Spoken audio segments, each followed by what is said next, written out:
Good evening, everyone, and welcome to Vintage Motocross Q&A. I'm your host, Joe Abadi.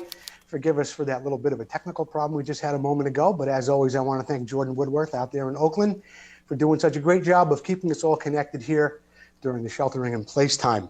I also want to thank Susie for the great work she's done this week, as well as Chelsea and everyone that helps us put a show together here for you every Wednesday night at 6. Jordan, let's get down to the starting line, and I'll tell the viewers what we have going on. Starting line, of course, is sponsored by Vmxq products. I'll be telling you a little bit more about something special they have coming up a little bit later on in the show. In the next time try this segment, I'm going to tell you about polishing aluminum side cases for an ignition or a clutch, whatever you might have on your bike. You're not going to want to miss this. A video comes along with it. In the Moto Showcase, we're going to be taking a look at a 1982 Curtis Honda. Very, very rare bike sent to us by someone from Europe. I'm going to tell you more about that, some of the finer details of the bike a little bit later on. And here's the problem segment. We've got some great questions that came in from some of the viewers this week. We'll be talking about fork polishing and a few other things there. In the What's It Worth segment, we take a look at a 1974 Yamaha MX250 that was restored, never started. It was on display in someone's office. It recently sold. You'll be surprised with the price. The quality is there. I thought it was a good deal. In the product spotlight, of course, we have Preston Petty products. Right now, what I'd like you to do is take a moment to share the program with some of your other friends here on Facebook. A little bit later on, Susie's going to pick a random winner, someone who has not won in the past 3 weeks or a month or for however long we've been doing this, okay? But here's the special prize tonight. Tonight, we're going to be sending you an AMSOIL hat, brand new, compliments of our friend Russell Waters at AMSOIL, and also a shirt just like this. So I want to thank Russell Waters and everybody over at AMSOIL for sending us some swag, and we're going to be giving it away to some people who share Vintage Motocross Q&A on Facebook with some of their friends. Get some of their friends to come down and watch it, and you'll be styling with that hat and shirt. Compliments of AMSOIL. YouTube, we still need some help there with getting the YouTube channel to grow. Okay, we're just about at 300. I know everybody's been trying, but you need to subscribe. You have to be a subscriber to our channel on YouTube. Then we can go live on YouTube. It's going to be better for everyone involved, for the sponsors, for the show, for Vintage Motocross Q&A. Next time, try this. Got something really good for you here tonight. Two things I want to tell you about. The first one is, of course, the polishing of the ignition cover and a little something else that's special. But right now, when you have older oxidized aluminum covers on your bike, could be an ignition cover, especially if they're unpainted. Through the years, there's pitting. There can be some gouges in there, some nicks. Sometimes if it's on the left side, the shift or your boot from racing can wear some marks in there. I want to show you a little bit about what I did to resolve some of that. And we've got a video coming up, and I'll walk you through it as we go. Jordan, let's take a look at the video. Just as I mentioned a moment ago, you could see some of the oxidation and some of the pitting alongside the edge of this case. Also, there's some marks from where the shifter or the boot of the rider may have been hitting the case, right there where I'm pointing.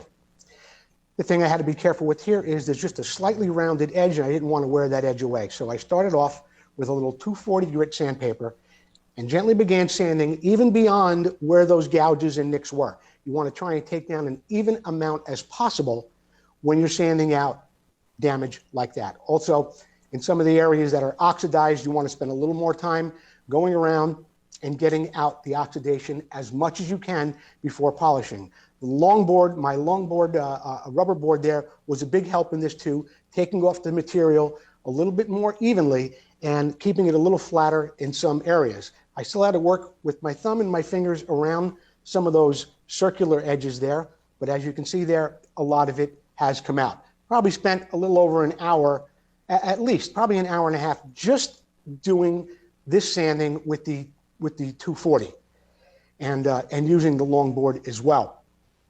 Once you get it down to where you think you got it really, really clean, you'll be able to go out on the buffing wheel like I did here, spray a little water on that wheel just to get the compound moving around, and I begin to polish the wheel as I normally would any polished part. What I noticed was still, especially now that it has a shine on it, you see little imperfections even more. I went back inside, grabbed some 320 grit sandpaper, and began to chip away a little bit more, sanding back and forth, up and down, around, using that 320 to get the finer things out. These are things that will not show up sometime until you do polish. So as good as you get it, you may find something else. Don't get discouraged when that happens. You just have to go over it again with a little bit finer sandpaper. You'll go back out there to your buffing wheel if that's what you're using, and you're going to polish it again. And as you'll be able to see here in just a minute, I don't polish that quickly. Jordan speeds all that up for us so we can see it all much faster. But you could see here now where there's a nice finish on the ignition cover. It's come out nice and shiny, not over shiny, not like a mirror, but just pretty much what you'd expect, maybe a level higher than what you'd expect on a bike that's 45 or 50 years old. So sandpaper, patience, time, a little polishing, you'll get the results that I got here in about, in a few hours. It depends on what you have and the part you have. Now, just as I recommended this for a polished part, I would still recommend it if you have painted parts for your bike that has suffered some scrapes, scratches, nicks, and maybe the paint had worn away and there's some oxidation. Still do the same process. You don't have to polish it, of course, but still do the same process to get it all down before you paint it, and you'll get a nice product in the end, something like we had right here. We're going to be talking a little bit more about vapor blasting too, because there's probably someone out there saying right now, well, he should have vapor blasted it. Vapor blasting, we'll get into vapor blasting a little bit later. Jordan, what I want to do right now is I want to show that thing that Fritz Gunther said in, about the case removal. For heating engine cases to remove or install bearings, buy a used 22-quart roaster oven. Perfect size and temperature range. A 2x6 in the bottom makes it easier to grab the warm cases. It's the perfect tool for this job, and you won't stink up the house. Fritz bought that at a like a five and dime, not a five and dime, what do you call it? A Goodwill store. What you can do is you can keep an eye out for stuff like that at garage sales, or maybe you have somebody or know someone that isn't using it anymore. But that's a great idea, Fritz. That 22-quart container, a set of cases fits in there very, very nicely, and you'll be able to get your bearings in and out very, very easily. Also, behind me, I think you can see it. I want to thank Fritz and the boys up at the Pacific Northwest Vintage Club. They sent me a nice plate, and I want to thank them for their support, for those guys watching the show, and to Fritz Gunther especially. Thanks, everybody, up there in the Pacific Northwest. Jordan, what do we got next? In the Moto Showcase, I've been waiting all week to show this bike to you viewers. This is a 1982 Curtis Honda that was sent in to us by our friend Ola Martin in Europe. Now, the unique thing about this bike is there's so very, very few of them made, and it does, of course, look like a Nobby Shop International bike. It looks a little bit like some Rickman quality is in there. I'm going to read this to you, and you'll see why it all looks so very, very similar. Brian Curtis is a British MX racer, and he was a frame builder. He worked and raced for the Rickman brothers and then Eric Cheney before starting his own business. He made all the frames for the 78, 79 HL500 Yamaha while making those frames under his brand, mainly for Honda, the XL and XR500 engines, but he made a few more for XT500s as well as a DR370. The bike in this batch that we're looking at here tonight is only 11 of 15 made. The bikes were made in the Swedish market in 1982. It was imported by Nobby Shop of Sweden. This particular bike was made for a Husqvarna seat and wheels. The suspension that Ola chose was, of course, the Fox forks and the Fox shocks. He's got a 78 CR250 gas tank on there, and he also went for a 76 YZ125 seat. So the frame was made for some other seats and tanks, but Ola did a great job on mounting some of the parts that he's put on there. He wanted a twin exhaust, so he made that exhaust that he has on there. Because it was hard to have a new airbox, he mirror copied the original pipe to make the pipe for the other side. He also milled away every other fin, as you could see on the cylinder there, and he made a special flap for the mud to stop and clogging up the space between the fins and getting by the airbox. The engine was not too wild. It's a 500cc high compression piston. It's got a race cam, a 36 millimeter Mikuni, and an open exhaust. The counterbalancer system was also removed. Now, I mentioned earlier something about, and I read it here, about a Honda CR250. What Ola did in this particular bike was he took an 82 Husqvarna gas tank, he split it and he narrowed it. He split it and he narrowed it at the front and the back. That's what makes that tank look so sleek. It did look a lot like a 79 CR 250 tank. As I mentioned earlier, the bike does have Fox suspension. It's got an Emerald Bear rear fender and a Preston Petty front fender. He loves the way it turned out. It took him over 5 years to build this bike, and I was really excited to present the bike to you here on the show tonight. I think it's very unique and one of the nicest bikes that I've ever seen. I'm going to get Ala's address, and for bringing that bike to us here in the Moto Showcase, I'm going to make sure that he gets some stickers from fastguystuff.com. Thanks, Ala. Great bike. In the Here's Problem segment, we're going to be taking a look at a few different questions from some of our viewers. I think I've got some interesting things to talk about here in this section as well. Jordan, what do we got first? Sam Floridia, I have a 1978 Suzuki DR370 with a rusted tank. What's the best way for me to get it all cleaned out? The cheapest and best way, Sam, is in the next video, in the next slide I'm going to show you right here. You're going to use cider vinegar, baking soda, and distilled water. You're going to fill that tank with the cider vinegar just about to the top. You're going to put some sharp screws in there like drywall screws. You're going to shake it around every couple of days. After 2 or 3 days, dump it out. A lot of the rust should come out with it. If it doesn't, you could repeat the process.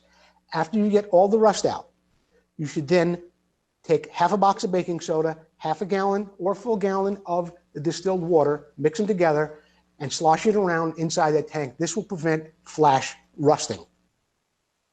Okay? That's what you want to do.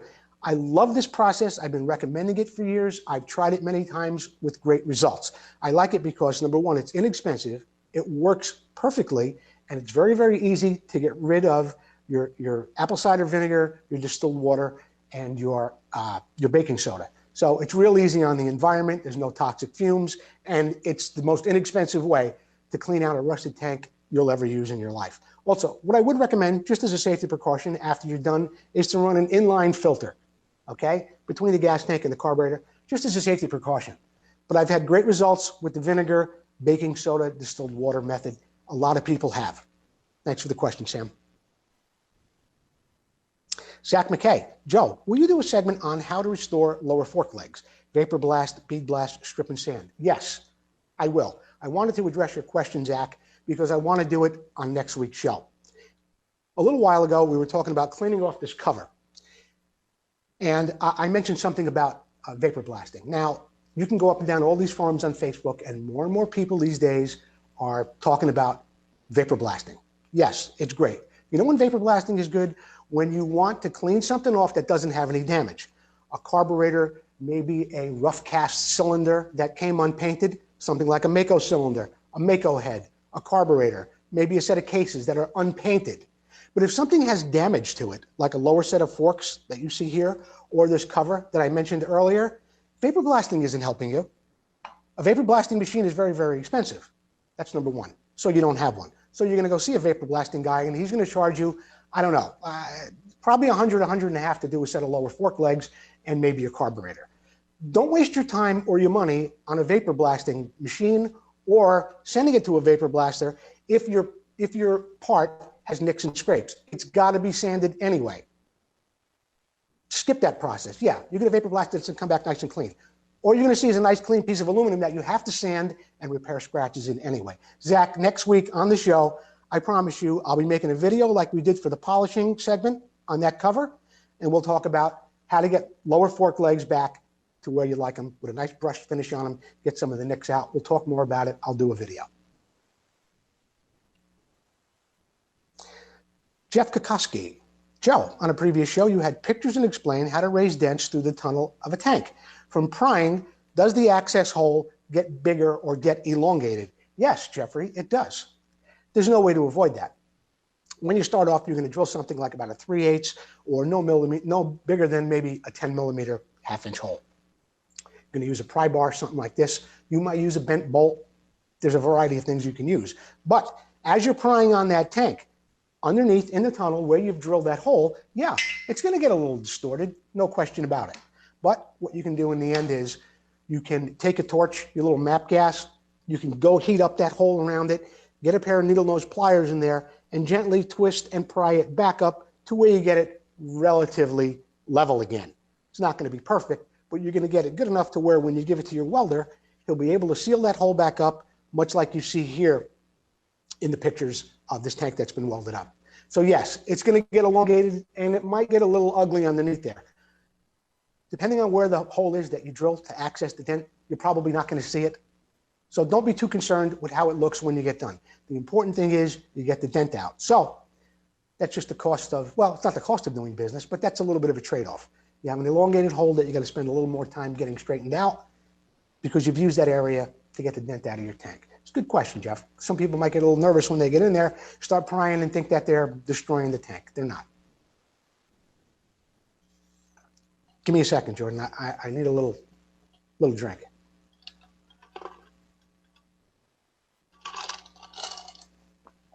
Oh. Sam Floridia, with winter being over, I recently pulled out my bike to find it had a flat tire. Odd, because I don't recall it being flat when I put the bike away last fall. Would you use a bicycle type patch kit on a motorcycle tire? No, I wouldn't. But let's take it one at a time. One thing at a time here. If I had a situation where I didn't have a tube, it was some kind of weekend holiday thing and I couldn't get one, yes, I would use a patch kit. People have been using them since 1921. In fact, the inner tube was invented by a guy named Robert Thomas in 1845. The patch kit was not invented until 1921 by a Frenchman named Louis Rostand. So they've been around a while. We've all used them on our bicycles when we were kids. And yes, it does work. For one, I just don't like to run that risk of putting a patch on something like a motorcycle, just because I'm afraid it's going to fail when I'm going to put it back together. So get yourself a new tube. And before you do that, the most important part of this project, the most important part of this job is get yourself some quality tools. Go over to motionpro.com, get yourself a set of tire spoons, a set of rim protectors like that. This way you can take your tire off a whole lot easier. You can protect your rim while you're doing it. Yes, you can go out and get a patch kit like you'll see here in the next slide. It's like $6. Or you can go out and spend, well, probably 3 times that much, probably around $18, and get yourself a new tube. That's what I would recommend, Sam. Get yourself a new tube, but more important, get yourself the right tools to take that thing apart and get it all put back together. Thanks, Sam, for the question. In the What's It Worth segment, we're taking a look at a 1974 Yamaha MX250 that sold last month, April 20th, on eBay for $3,500. The bike was described as being restored. It looked really, really nice to me. And as Jordan runs through the slides here, I'll talk to you a little bit more about it. It was described as restored, and it did appear to be fully restored to me. He mentioned that the engine was completely gone through, the wheels look correct on the bike, the shouldered rims, all the fit and finish about this bike was something I recognized as being quality. I like the paint finish on it. I like the number plate backgrounds on the sides. The black, the satin black on the engine and the triple clamps looked correct. The gloss on the frame was really nice as well. There were only a couple of minor things I saw on this bike that I would mention, only because we're doing this on the show. I think the shocks are incorrect. I think it's an aftermarket shock. And the grips, kill switch, and lever is incorrect on the bike. The perch is absolutely correct. I like the way the hardware looked on the bike.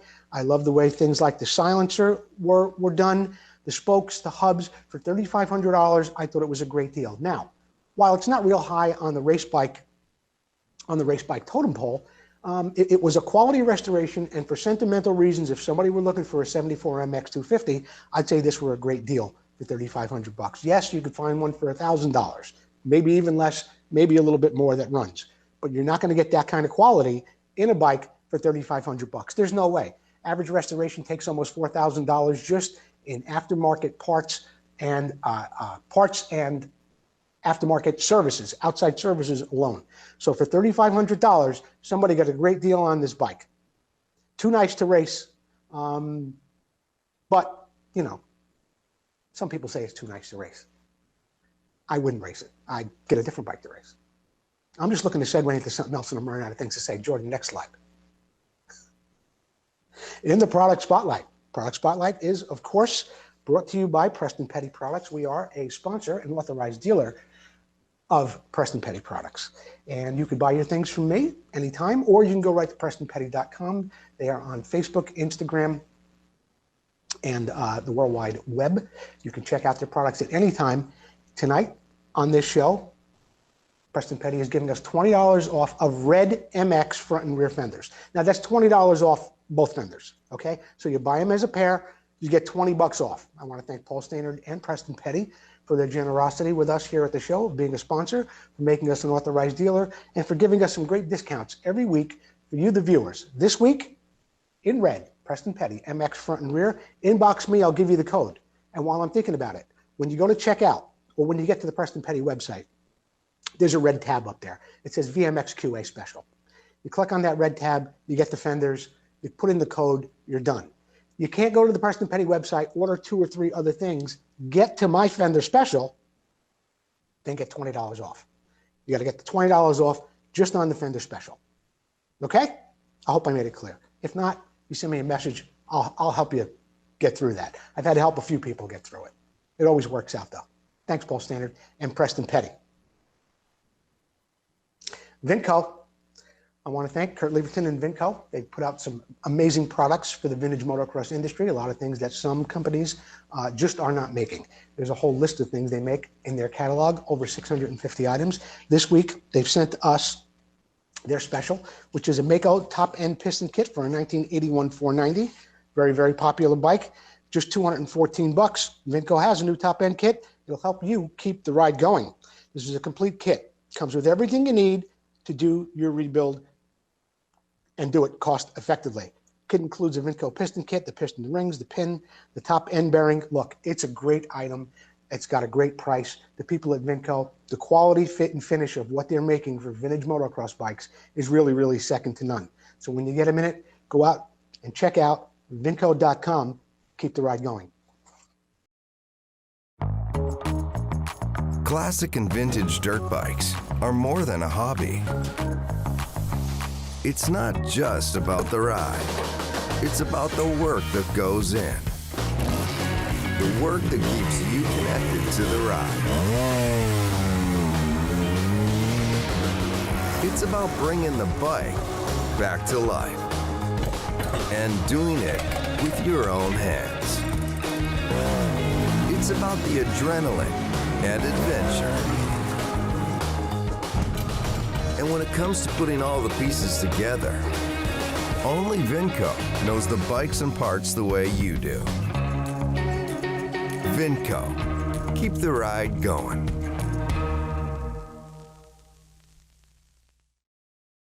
Vmxq.com. Keep the ride going. Susan was just in here, and she has informed me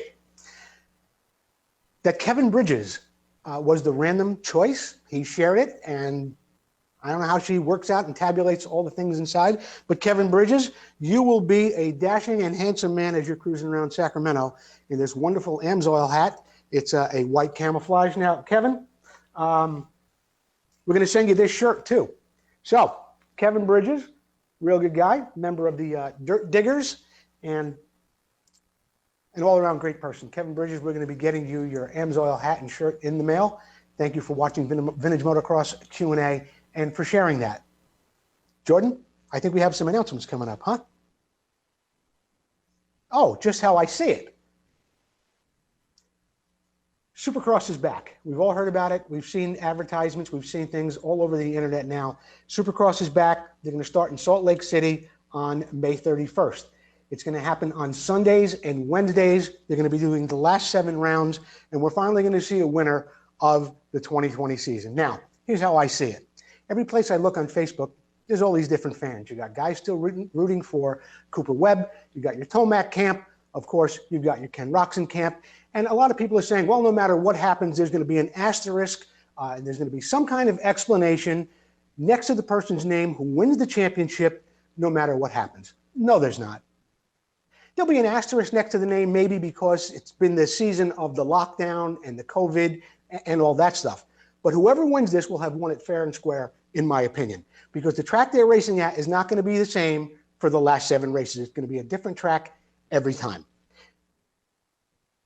Cooper Webb is still in the race. Roczen is only a few points behind. And, of course, everyone's favorite, I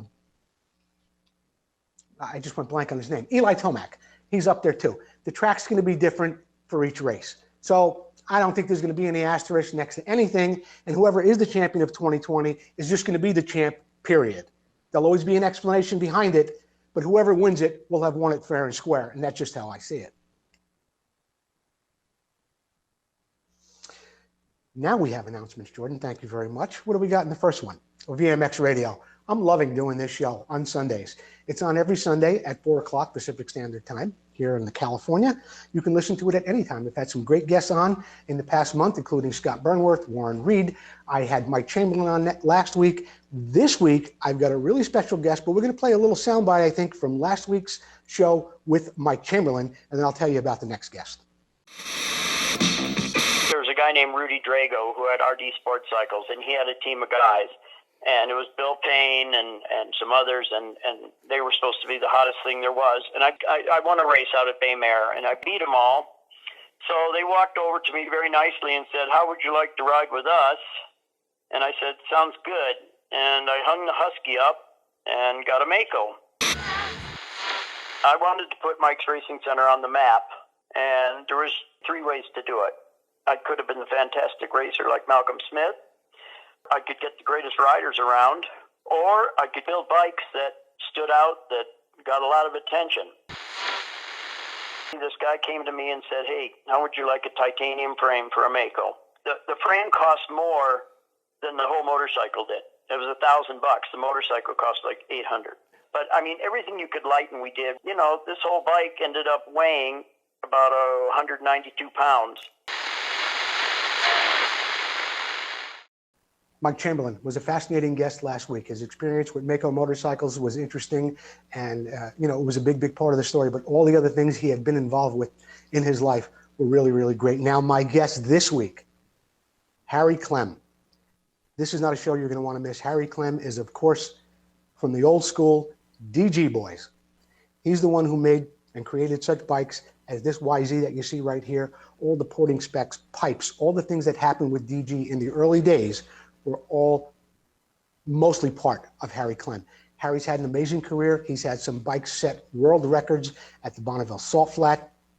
He's just a fountain of knowledge and has some great stories to tell, including, well, Harry was the mechanic the day for Rex Staten in 1974, I think it was, where Rex led the USGP on basically a stock CZ. We're going to be talking about that and so much more with Harry Clem on Sunday, Vintage Motocross Radio, 4 o'clock here on Facebook.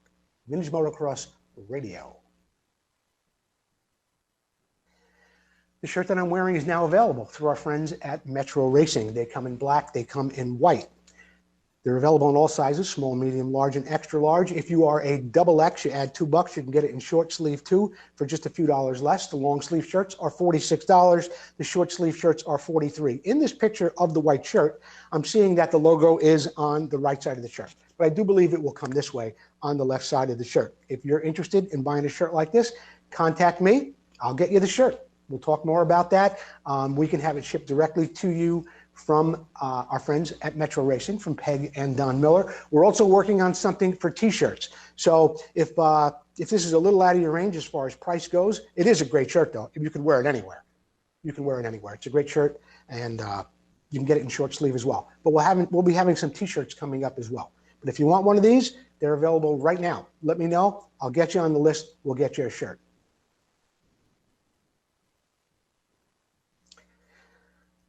The fundraisers go on for Marty, the family of Marty and Nancy Smith, their children, of course, Tyler, Jillian, and Brooke.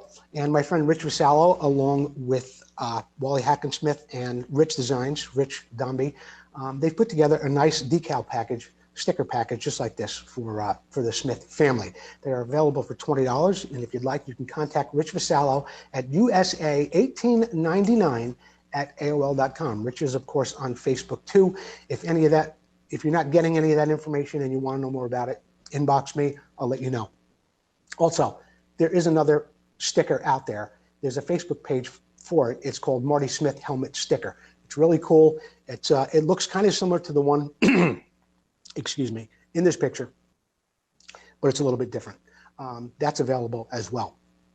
With all the money going to the family, we're all pulling together. We're doing our best to help the Smith kids through a real tough time. So, see Rich Vasallo for a Marty Smith commemorative sticker pack, $20.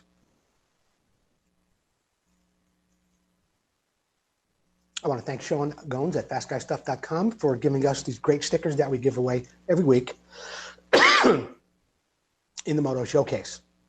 We'll be getting some off to our friend Ala. If you have a bike that you'd like to send in that we can show here in the Moto Showcase, we'd be happy to do that. Just send me an inbox message, a text of some kind, however you got to get a hold of me. I'd love to have your bike on the show. Thanks again, Sean Gomes and everybody at fastguystuff.com. Sponsorship opportunities are still available for this show right here. Inbox me. I'll get you a proposal. We'll put something reasonable together for you. I know money's probably a little tight right now, depending on what business you're in, but this isn't going to last forever. Get a hold of me now. We'll put a special price together for you for the sheltering. Let's call it the sheltering in place special. We'll call it that. And we'll try and get you to be a sponsor here on Vintage Motocross Q&A. We're still reaching over 20,000 people a week. The numbers are growing, and it's going to be getting a little bit bigger as we get more involved on YouTube. So for right now, I want to thank everybody for watching Vintage Motocross Q&A, and we hope you'll join us next time. Don't forget the radio show on Sunday. The radio show on Sunday happens at 4 o'clock right here on Facebook, Vintage Motocross Radio. I don't know where my little poochie dog is tonight. Gino? Gino!